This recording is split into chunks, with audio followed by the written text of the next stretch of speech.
La vidéo semble être une émission où l'animatrice parle de l'acceptation d'une rupture amoureuse. Elle mentionne que la rupture amoureuse est souvent difficile à accepter, car on y a placé beaucoup d'espoir et investi beaucoup d'amour. Elle explique que la rupture peut entraîner une perte d'estime de soi et un sentiment d'échec. Elle parle ensuite des différentes étapes du deuil, qui sont nécessaires pour accepter la rupture.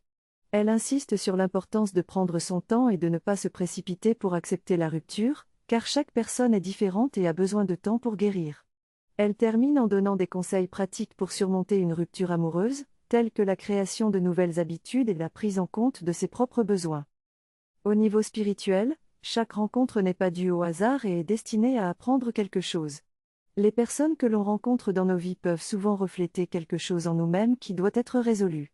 En d'autres termes, chaque personne rencontrée peut agir comme un miroir de nous-mêmes et peut nous aider à identifier les choses qui nous dérangent en nous-mêmes. Parfois, une personne peut soulever quelque chose que nous n'apprécions pas chez nous-mêmes, car cette personne peut refléter une emprise que nous laissons avoir sur nous.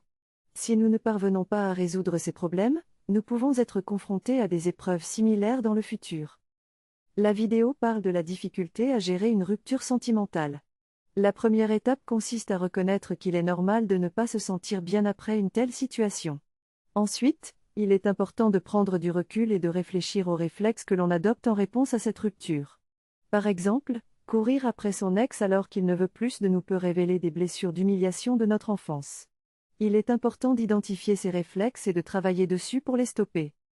Une fois que l'on a identifié les réflexes à travailler, il est possible de chercher des moyens de gérer le manque que l'on ressent. Il est conseillé de changer les habitudes que l'on avait avec son ex et de tout enlever ce qui peut nous faire penser à lui. Il est important de trouver des moyens de se sentir bien seul et de parler de ses émotions à des amis, de la famille ou à un psychologue pour extérioriser ses sentiments et obtenir différents points de vue. Même si les réponses ne sont pas toujours celles que l'on souhaite, il est important de ne pas le prendre personnellement et de continuer à chercher des solutions pour avancer. Des pierres précieuses et semi-précieuses pour la guérison émotionnelle. Plus précisément, il aborde la signification du quartz rose, de l'améthyste, de la malachite et de la pierre du soleil pour aider les gens à surmonter les ruptures sentimentales et les schémas de comportement récurrents. L'orateur conseille aux auditeurs de cesser de se considérer comme des victimes et prendre leur pouvoir personnel pour accéder à la guérison. Il mentionne également que certaines personnes ont peut-être connu des ruptures parentales difficiles et que ces situations nécessitent une guérison et une reprise de pouvoir. Enfin, il propose une vidéo pour aider les auditeurs à surmonter leurs difficultés. Une rupture difficile que les gens peuvent avoir vécue dans le passé. Cela est peut-être dû au fait que la personne ne bougeait pas et ne prenait pas ses propres décisions. Le texte souligne que nous sommes les créateurs de notre vie et que nous avons le libre arbitre. La pierre du soleil est mentionnée et les questions sur la culture et les émotions sont soulevées. Le texte explique que les émotions peuvent surgir pour aider à changer notre vie. Le texte évoque également les schémas de croyances limitantes et négatifs qui peuvent empêcher les gens d'avancer.